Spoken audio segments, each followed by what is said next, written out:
Mesdames les présidentes, monsieur le directeur général, l'ANSES a des missions d'évaluation des risques sanitaires et d'octroi d'autorisation de mise sur le marché. Ces prérogatives ont d'ailleurs été renforcées ces dernières années. Est-ce un bien ?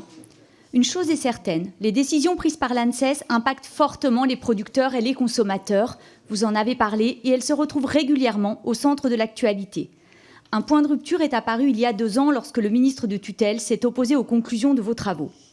Ces discordes mettent en lumière la grande sensibilité des avis que vous rendez, avec, permettez-moi, peut-être une concertation trop faible auprès des acteurs concernés et illustrent la tension croissante entre expertise scientifique et décision politique. Il ne fait aucun doute que ces accrochages soient de plus en plus fréquents, eu égard aux pressions qui pèsent sur notre modèle agricole et au renforcement continu des législations sanitaires et environnementales. C'est bien dommage, le débat se retrouve caricaturé. Santé publique et environnement face à agriculture et production française. D'un côté, les impératifs sanitaires justifieraient les régulations les plus vigoureuses. De l'autre, la préservation de notre économie dans un monde de concurrence déloyale inviterait à plus de souplesse et de bon sens. Vous ne connaissez que trop cette dialectique, qui refait toujours surface dans les mêmes termes, signe qu'elle ne débouche sur trop peu. Pourtant, dans les faits, le législateur français a privilégié la mainmise du scientifique sur le politique et le bien commun.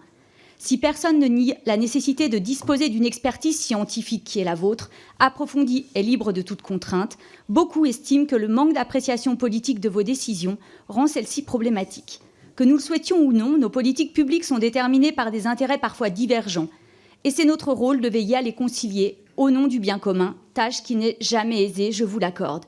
Toute décision unilatérale, sans concertation avec les acteurs concernés, sans étude d'impact sur les effets économiques plus poussés, sans interrogation sur l'ajustement avec les discussions politiques européennes en cours, prête volontiers le flanc à la critique, même si la dite décision est prise au nom de la science. Allez-vous donner une vraie place, plus que ce qui est fait aujourd'hui, aux acteurs publics et économiques dans votre expertise scientifique ?